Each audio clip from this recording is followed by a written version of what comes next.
যে ইকুইপমেন্টগুলো আজকে আমরা দেবো, উপকরণগুলো দেবো, যেটা আপনারা গাছ পরিচর্যার ক্ষেত্রে ব্যবহার করবেন, কিন্তু গাছ নিধনের জন্য নয়। ঠিক আছে? সবাই জানেন, আসলে নতুন করে জানানোর নাই, কারণ আপনারা অলরেডি কাজ করছেন। সুজন ভাই যেভাবে বললেন যে সুন্দরবন আমাদের একটা ন্যাচারাল একটা কি বলে প্রোটেক্টর, তাই না? যারা হচ্ছে সিডর থেকে শুরু করে না আরও অনেক প্রাকৃতিক ঝড় যতটা আসার কথা ততটা না এসে তার থেকে কমিয়ে দেয়। কারণ কি? কারণ আমাদের সুন্দরবন আছে। আমরা আসলেই ব্লেসড। আসলে আর কোথাও, পৃথিবীর আর কোথাও এই ম্যানগ্রোভ ফরেস্টটা নাই যেটা আমাদের আছে। ম্যানগ্রোভ মানে তো বুঝি নাকি? তো এই ম্যানগ্রোভ ফরেস্টের দায়িত্বও কিন্তু রক্ষা করার দায়িত্ব কাদের? শুধুমাত্র ওয়ার্ল্ড ভিশনের না, ওয়ার্ল্ড ভিশন এখানে এসছে আপনাদেরকে সচেতন করে বিভিন্ন ট্রেনিং প্রশিক্ষণের মাধ্যমে আপনাদেরকে জানাবে, কিন্তু কাজটা কে করবে? আপনারা। তো আমি খুবই আনন্দিত যে আমরা আমাদের দুটো ইউনিয়ন একটা স্টাডির মাধ্যমে আমরা সিলেক্ট করেছি, যেই দুটো ইউনিয়নে অলরেডি 14টা গ্রুপ হয়েছে, যার মধ্যে আপনারা রাইন্দা ইউনিয়নের, আমি যদি ভুল না করে থাকি, তাই না? তো আপনারা খুবই গুরুত্বপূর্ণ একটা দায়িত্ব পালন করছেন, শুধুমাত্র শরণখোলার জন্য না, কিন্তু বাংলাদেশ সহ বিশ্বের জন্য। কারণ কি? আপনারা প্রকৃতি রক্ষার কাজ করছেন। আমি যতদূর জানি যে এফএমএনআর গ্রুপ সাধারণত আমাদের আপনাদের যেখানে বসতি, তাই না, সুন্দরবনের ঠিক পাশের চর এরিয়াতে, ওই জায়গাটায় আসলে সুন্দরবনের যে বীজ বা সুন্দরবনের যে গাছগুলো সেটা যেন আসলে প্রাকৃতিকভাবে বেড়ে উঠতে পারে, এইটা খেয়াল রাখা, তাই না? পাশাপাশি আপনারা আরও অনেক কার্যক্রম করে থাকেন যেটা ওয়ার্ল্ড ভিশনের লক্ষ্য বা গোল যেটা আছে সেটার সাথে অ্যালাইন করে। ওয়ার্ল্ড ভিশন মূলত শিশু কেন্দ্রিক একটি সংস্থা, যেটা আমি সবসময় বলি, ওয়ার্ল্ড ভিশন যা কিছু করে শিশুদের মঙ্গল চিন্তা করে করে। এইটাও কিন্তু আগামী প্রজন্ম যেন আসলে আমাদের জন্য আসলে ভালো কিছু বলতে পারে, যে হ্যাঁ আমাদের বাবারা বা আমার দাদুরা, তাই না, দাদারা নানারা কি করেছে, আমাদের জন্য সুন্দর একটা প্রকৃতি রেখে গেছে যেখানে আমরা বসবাস করতে পারি। চিন্তা করেন, এই এলাকাটা কিন্তু একসময় সুন্দরবনের আন্ডারে ছিল, তাই না? কিন্তু বসতি হতে হতে আমরা কোন পর্যায়ে গিয়েছি?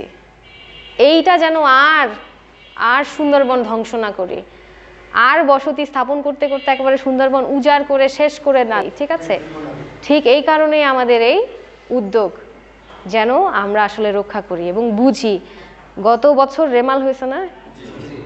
রেমালের সময় কিন্তু অনেক ঝড়ঝাপটা হয়েছে, কিন্তু সেই পরিমাণ ক্ষতি হয় না যেটা সিডরের সময় হয়েছিল, তাই না? তো প্রকৃতি আমরা হয়তো বুঝি না যে আমরা কি করছি, কিন্তু আপনার এই ছোট্ট ইনিশিয়েটিভটা, ওই যে আপনি আপনার এলাকার ওই জায়গাটুকু রক্ষা করছেন, গাছটাকে বাড়তে দিচ্ছেন, এই ছোট ছোট বালুকণা, বিন্দু বিন্দু জল না কি একটা মহাসাগর তৈরি করতে পারে।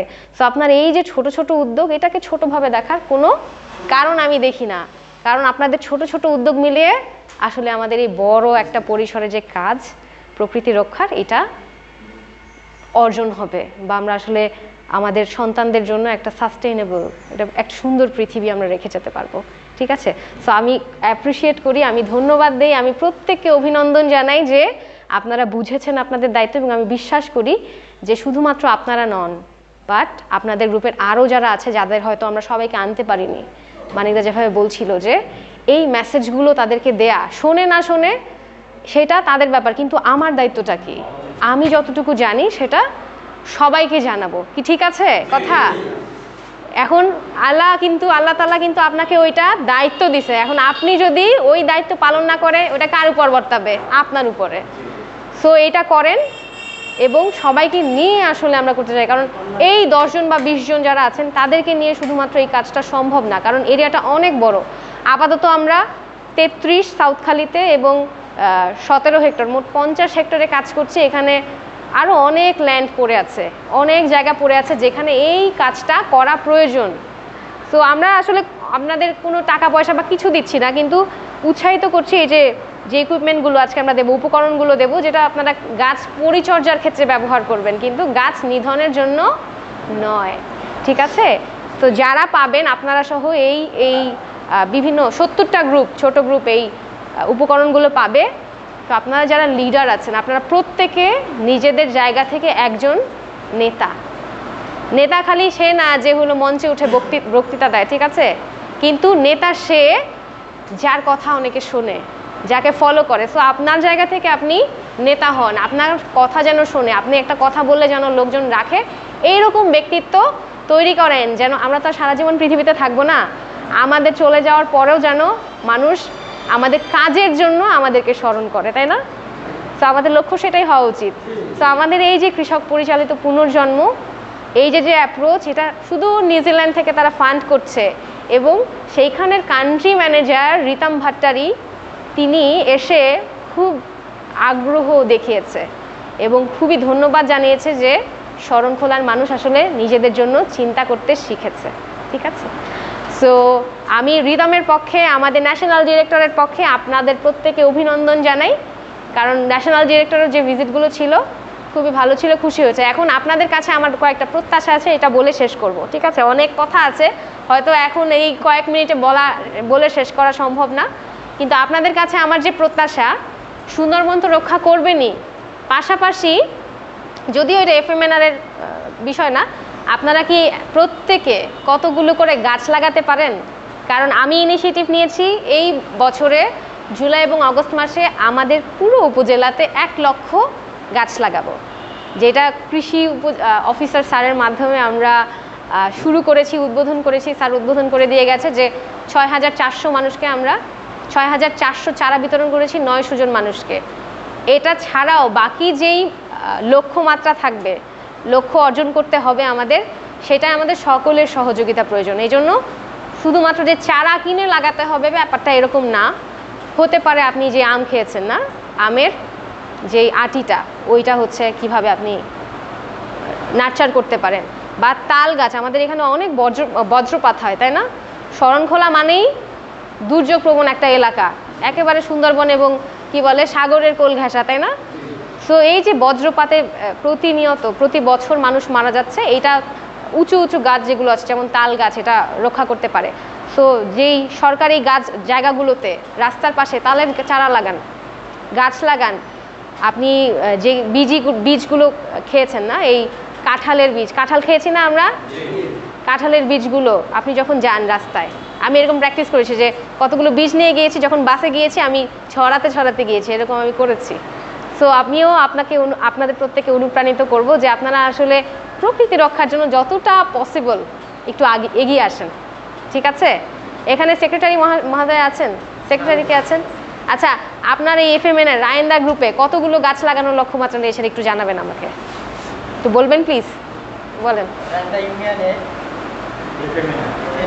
আমরা 20,000 গাছ, 20,000। আমি অসংখ্য তোমার জোরে একটা হাততালি দিয়ে গ্রুপের জন্য, কারণ কালকে ওনাদের সাথে কথা বললাম, ওনারা সবাই মিলে 10,000 গাছ লাগাবে, এবং আমাদের পুরো উপজেলায় 3250 জন শিশু আছে, প্রত্যেকে 10টা করে গাছ লাগাবে। ঠিক আছে, সো আমরা আসলে কাউন্ট করব, শুধুমাত্র বলেই শেষ না, কিন্তু আমরা কাউন্ট করব এবং দেখব যে আসলে আমরা কাজ করছি কিনা, তাই না? ঠিক আছে, পারবো তো? তাহলে আমি যখন ভিজিটে যাব আমি এটা দেখতে চাইবো।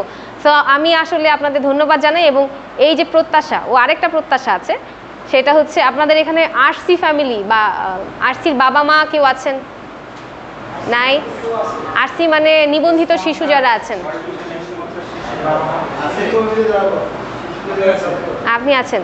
তো আমরা যেহেতু শিশুদের নিয়ে কাজ করি, রিসেন্টলি খুবই কয়েকটা মানে দুঃখজনক ঘটনা ঘটেছে।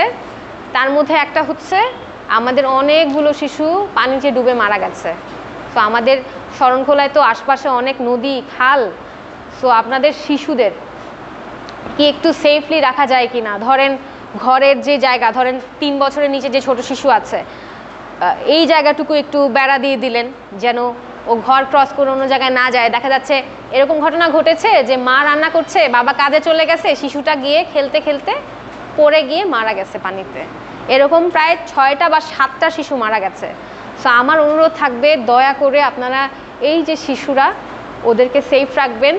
এই যে ড্রাউনিংয়ের বা ডুবে মৃত্যুবরণের যে ঘটনাগুলো, এগুলো যেন না ঘটে। আমরা ব্যাপকভাবে কাজ করছি, প্রত্যেকটা প্রোগ্রামে বলছি। এজন্য আমি আপনাদেরকেও অনুরোধ করতে চাই, আমাদের যে ছোট শিশুরা আছে তাদেরকে হতে পারে একটা ঝুনঝুনি লাগিয়ে পায়, সে কোথায় যাচ্ছে এটা নজরে রাখার জন্য, বা আশপাশে জলাশয়ের আশপাশে বেড়া দেওয়ার জন্য।